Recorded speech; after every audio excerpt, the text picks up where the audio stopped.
Programme, সেই ক্ষেত্রে নিরাপত্তার জায়গাটা আপনারা কিভাবে নিশ্চিত করছেন আপনাদের দলীয়ভাবে এবং সেই সাথে প্রশাসনের সাথে যারা রয়েছেন, কিভাবে আসলে এটা সমন্বয় করছেন, কিভাবে নিরাপত্তার জায়গাটা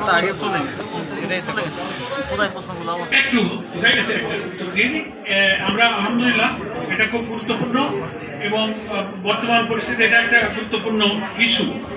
এটা নিয়ে আমরা পুলিশ কমিশনারের সঙ্গে আমাদের নেতৃত্ব বসেছেন। আমি আমাদের ডক্টর আব্দুল মোহাম্মদ তাহের স্বরাষ্ট্রমন্ত্রীর সঙ্গে সাক্ষাৎ করে কথা বলেছি। স্বরাষ্ট্র উপদেষ্টা নিজেই টেলিফোন করে কালকে আমাদের জনসভার সিকিউরিটি এবং ব্যবস্থাপনা সম্পর্কে খবর নিয়েছেন। বিভিন্ন এজেন্সি এ ব্যাপারে কাজ করছে। আশা করছি আমাদের নিজস্ব স্বেচ্ছাসেবক আমাদের ব্যবস্থাপনা নিয়ে আমরা আশা করছি আল্লাহ তাআলার সাহায্য পেলে, আপনাদের সহযোগিতা পেলে ইনশাআল্লাহ সুশৃঙ্খলভাবে এই সমাবেশ এদিক থেকে হবে। আর গোপালগঞ্জের ইস্যুতে আমরা তীব্র নিন্দা এবং ক্ষোভ প্রকাশ করেছি। গতকালকে তাৎক্ষণিকভাবে বাংলাদেশ জামাত ইসলামী রাজধানী ঢাকা সহ সারা দেশে আমরা বিক্ষোভ মিছিল করেছি।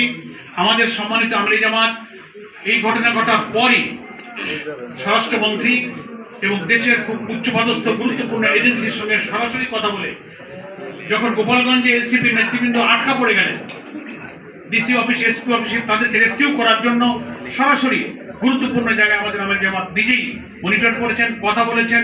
আমার সাথে কথা হয়েছে, উনি এনসিপি নেতৃবৃন্দের সাথে কথা বলেছেন, তারা আমাদের সাথে কথা বলেছে।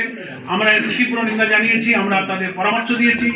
আমরা মনে করি যে একটা নিষিদ্ধ ছাত্র দল বা যুব ছাত্র সংগঠন আছে, ছাত্র সংগঠন বা রাজনৈতিক সংগঠন, এরকম একটা পূর্ব ঘোষিত গণতান্ত্রিক প্রোগ্রাম, তাদের সাংবিধানিক অধিকার, তারা সারা দেশে পদযাত্রা করছে, পূর্ব নির্ধারিত টাইম তাদের ছিল, সেইখানে এইভাবে দিনের বেলা হামলা করে বসলো। ভিডিওতে আপনারা দেশবাসী দেখেছেন যে পুলিশ প্রশাসন বা যারা সেখানে উপস্থিত ছিলেন ল অ্যান্ড অর্ডার সিচুয়েশনকে দেখার জন্য, তারা কিন্তু কাঙ্ক্ষিত মানে যথার্থ ভূমিকা কিন্তু পালন করতে পারেনি। এসেছেন তারা